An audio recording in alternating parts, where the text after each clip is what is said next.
Well, good morning. Good morning. We're hopeful that we can come to an agreement at the table today. That would be very nice. That would be very nice. So one thing I'm going to ask is if you guys can make sure that you're a little more clear with your plans, like how long you're going to be caucusing, if you're going to come back with counter offers, if you're going to come back to the table when we're expecting you to give us a counter offer and then decide we're done. So I would appreciate some clarity, and we'll try to do the same. I did want to talk about something and pass something across the table before we start talking about some of the outstanding matters. Last session, you passed across an MOA dealing with retention of teachers, and you had identified 20 schools where the teachers would receive bonuses for working there. We had rejected that proposal because we had a lot of concerns with the selection of the schools. Some schools that we know have a high number of vacancies weren't on there, and we felt like this was just very divisive as it was set up. BPS went to the media and said that the union always talks about retention but has no plan for retention. So I want to pass across an MOA in response to your MOA that I'm asking you guys to consider about retention.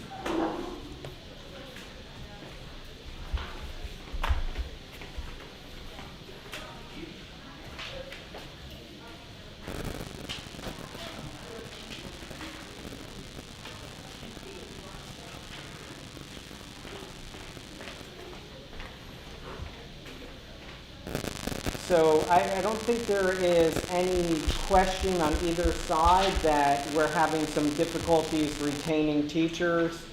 I got to give a shout out to our district recruiters. They are phenomenal recruiters, and they do a great job in getting people into this district in record numbers. Unfortunately, they're not staying, and that's what's leading to classrooms not having certified teachers. So one thing that research tells us is a way to retain teachers is through quality mentoring programs. I know we have some awesome peer mentor teachers who are stretched extremely thin in this district and do amazing work, and I think our administrators on the other side of the table would agree with that as well, helping improve our teachers' practices. So what we're asking is that using some of that same funding that you had identified for the previous bonus, that you hire 5 additional peer mentor teachers for a period of 3 years to work with 20 schools determined collaboratively with BFT. So each of these mentors would be assigned to 4 schools essentially, which would be a caseload where they could really make a difference supporting those teachers. We all know that these are unique and challenging times, and our teachers need all the support they get, and that support coming from a peer is especially useful, someone that's not there to evaluate but assist. Additionally, I think we would all agree that our mentoring supplements are very low. Actually, the mentoring supplements, if I'm not mistaken, did not increase with the 3-year supplement increases that we have already agreed to. So we're asking the district to increase the supplements for lead mentor to $1,200, mentoring 1 teacher to $660, and 2 or more teachers to $1,200. Those increases would also last 3 years as well. I will say that in my discussions with district leadership, mentoring programs are a priority, and they believe in them, and school board members, superintendent would also agree that our supplements are very low in these areas. So I don't know if you noticed, but we had on the table last year, not with you, but with leadership in terms of positioning, an additional 3 peer mentors, and we were approved for 1. So we do have an additional peer mentor this year. Has that person been hired? I don't know the answer to that. And they had a specific task of where they were going to go. Okay. So I cannot respond to this right now. I'm going to take it Right. back and look at it. We would not see this coming from the bucket of money that was earmarked for our priority schools. We have specific priority schools that were earmarked for recruitment and retention with some funds that were identified to go to priority schools. So I'm going to pass across something that we have. I will absolutely consider this, but I would just like to say that I believe that we have a collaborative relationship and we would be able to identify the schools together and perhaps and certainly come up with a more effective list considering teachers' perspectives as well.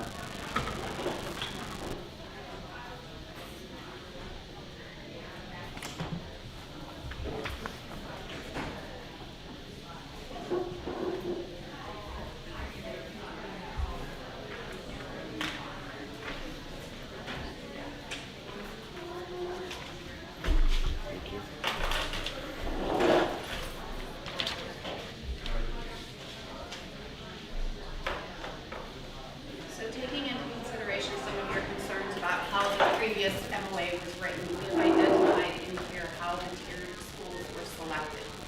Tiered, and by the way, the list is on the back and it has increased. The day that we passed the previous MOA across related to recruitment and retention for our priority schools, the grades, or I'm sorry, the scores, grade scores, all that information had come from the state the previous day. So we're Right. kind of creating that on the fly. There was a specific, we were creating the MOA, not the process, the document. Yeah, The I process was, understand. yes, they knew exactly what they were doing. I was creating the document in a quick manner. So there were some schools that hadn't had final grades that were, coming with I's. The bottom line is that list grew from 23 to 26 and is identified on the back now. The identification of how a tier 3 school was selected and how a tier 2 school selected is included in this information. And because we've added schools to it, the amounts have changed to 2,700 and 1,700. 2,700 for a tier 3 school recruitment and retention, 1,700 for a tier 2 school recruitment and retention. The dates have remained the same and the qualifications have remained the same. I specifically identified Gardendale Separate Day School, and I don't know if anybody knows about Gardendale Separate Day School, but we had a contract with two schools, Riverdale and Fieldston. Riverdale and Fieldston, and they serviced our county students. And they ended their contract with us, and they ended their contract with us a month ago, like in the middle of the summer, and it gave us 6 weeks to create a separate day school that will be solely for ASC students who are in that sort of environment. There are students.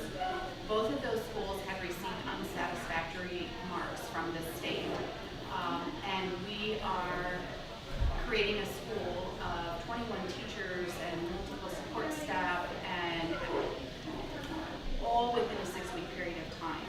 So we have Gardendale identified separately as receiving an additional $2,000 for the people that are not there to work. Can I ask some questions? So I'm looking, okay, so first of all, when you're talking about school points, you're talking about in the calculation of school grades? Yes. Now, for number one, you say benefits eligible teachers who agree to transfer to or are hired for or who are employed. So We're if, including all teachers at that school. right, so let me ask you this though, because I've gotten this question with the state offerings at, where is it, Endeavor? So those are different. No, can't I know, answer but those. this is the question that people are asking me. Can I still transfer them? Yes, so we have opened up, Leading and Learning has agreed, the assistant superintendents in Leading and Learning has agreed to allow teachers to move from a tier 1 school into a tier 2 or tier 3 school, continuing. So that was put How out long there. would that go on until? Today, we don't have an end date. Okay. Today, I cannot cannot give you, I can't say it's gonna be Monday, I can't say it's gonna be the 10th. I don't have an end date, but we are, and the other thing that we haven't been able to do is publicize. You know, because we didn't have any incentive. Why would I leave my school to go to a tier 2 or tier 3 school without knowing, you know, quote, what's in it for me? So we're trying to support our priority schools as we always have tried to do. And I think we've addressed some of your concerns as to the identification, not just throwing schools' names against the wall. There was a method to the madness. I just didn't know it in my haste to try and get a document put together when the scores had come out the day before. So you'll find the list different on the back of here than it was on the first day because their schools have come and been added and changed. All right, so let me ask you, okay, so for, okay. All we're getting is that. Yeah. All right. So for number 3, where you talk about a summative part 1, is that a summative part 1 for This year. for this year? So they'll have their summative part 1 done by January? No. So if they commit prior to April 1, they'll have their summative part 1 done by April 1. If they commit to remaining there another year, and they have at least an effective evaluation, that's what number 3 is. Okay.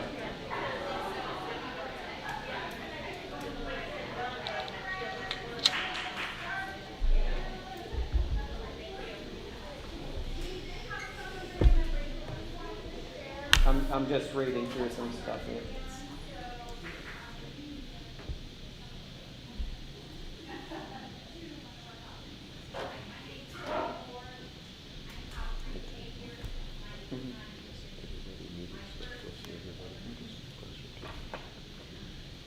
So of course, when you're saying teachers, you mean our entire bargaining unit? Yes. And just to be transparent, support staff are also included in this recruitment retention focused money. So this is the teacher's portion of it, but there's also a portion for support staff. And so if I'm reading this correctly, for the tier 3, they would get $1,800 and then another, if they complete the year, they would get $1,800 and then another $900 if they committed to staying there. Correct. And we're there August 23rd, or August, whatever it says, the date. They remain there August 30th, they'll get it on October 13th of 2023. Does anyone on the team have any questions? I just had one question. Some of these schools are 9-hour schools for this coming school year, right? Mm-hmm. Is it Endeavor? There are, I believe, the 5 schools that are 9-hour have not changed. Okay. I believe. Well, I'm just asking because last year you guys said it was ending, so. No. Last year, with the funding from the state was ending, so the 9 hours we funded last year, the state no longer funds them. So we didn't say the 9 hours was ending, but the funding that the state provided up until last year changed. And by the way, I didn't say it was ending. Maybe somebody told us it was ending, but I didn't say it. So the five schools that were 9 hours last year remain 9 hours this year. Can you just verify that for us during caucus, or you're 100% sure? I'm 100% sure I have the list of the 5 schools. I don't know that I have it right now, but I can find it for you. Okay. No, just want to follow up on that. We signed MOAs last year just for those 9-hour schools. Correct. I believe there was extra money involved with that. That's correct. Are those going to apply for this year? I haven't been told one way or the other, but I will try and find that out at caucus. You return to the house. Of course, the hourly rate always applies, but I don't know the. I think there were some other things involved. There were, but I just want to be clear. They're going to work 9 hours and get paid for 9 hours. I do understand what you're saying, but I have not been given one way or the other a word about it. Didn't you say that the contract with Germany until it's done, is both of those schools are no longer in contract with BPS? That is correct. They ended, both of those schools ended with us, which created the need to make the separate day school. I've heard that before, that's surprising. Been within 6 weeks, yes. I think less All right, any other questions? All right, I'm looking, if you give me just one Sure. second. I'm looking for the list of the 5-hour schools for you.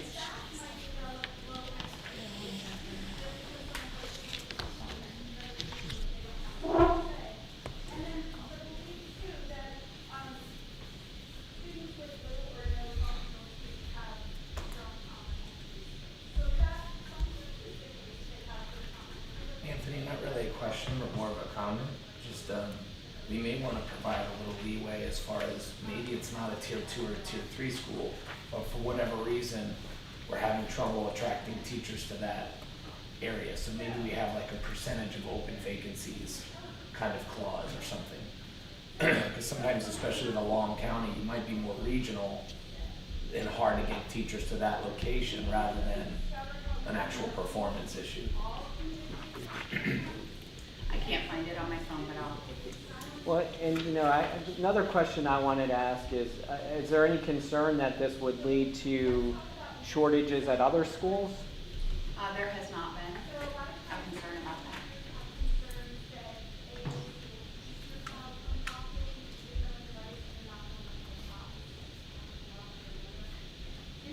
Okay.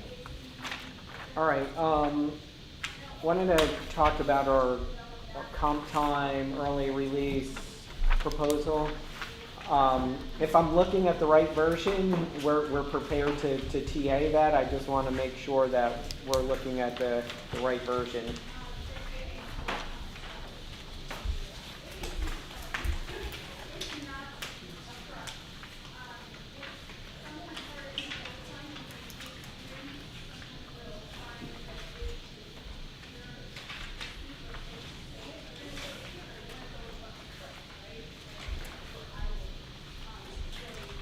Okay? So the last one I had, it said BFT resubmits 7/12/22. I think you guys rejected that just solely on the section, on the back, section M, teacher facilities. I think you also had forgotten to add under his or her supervision in clause, A first line 6A. supervisor yes.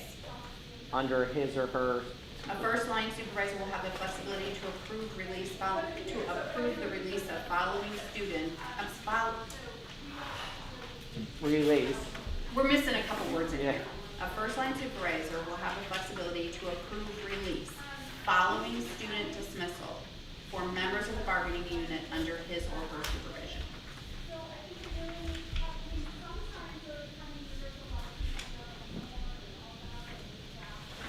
All right, can we just walk through this whole thing to make sure we're on the same page Okay? with everything else? So, we're gonna do the joint presentation. Then we are moving to 40 hours that can be used during the student day. Then we're saying comp time cannot be used on a district in-service day. They can still use personal leave for those days. For schools with more than 60 teachers, it's gonna stay 8% cannot be on personal leave. But for schools fewer than 59, it is 10%. We've also added in there in calculating the percentage of teachers on personal leave, any partial teacher shall equal a whole teacher. And we have comp time may be used in lieu of at least one day of sick each school year. And then we've, early release days go from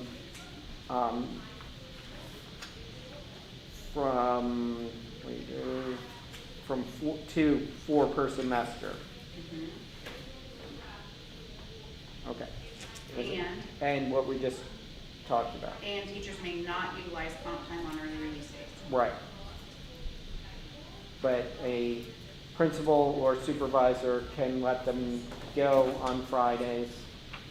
And also, the line that we, teachers who have been pre-approved for a full day absence on a day which first Right. supervised release will not have their leave Right. adjusted. And we said this also applies to our teachers here at ESS. Yes. Okay. So we're prepared to TA that.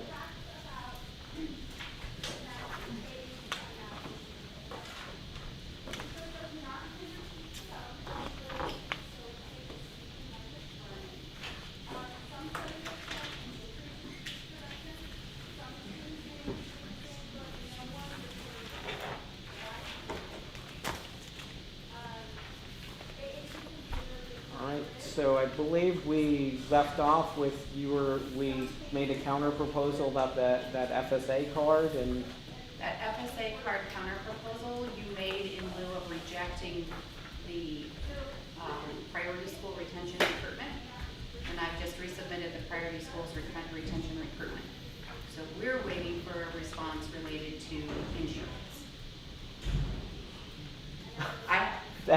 So let me just say. so are you in- saying you're rejecting the $400 FSA card? Is that the In long way of saying that? when we have two things on the two things past tense, two things on the table. We handed across recruitment and retention, and we handed across insurance a couple of times earlier. We added to the insurance a $200 FSA proposal. Right, so two separate things. You responded to us with the recruitment and the retention for the priority schools with, we want another equitable bonus for our teachers, $650, and we think that you can do $400 in FSA. That was in response to this. So you're asking us to, so is the $200 FSA card is still on the table? Yes, with the insurance proposal. All right, well then we're gonna need to caucus. And salary. What? And salary.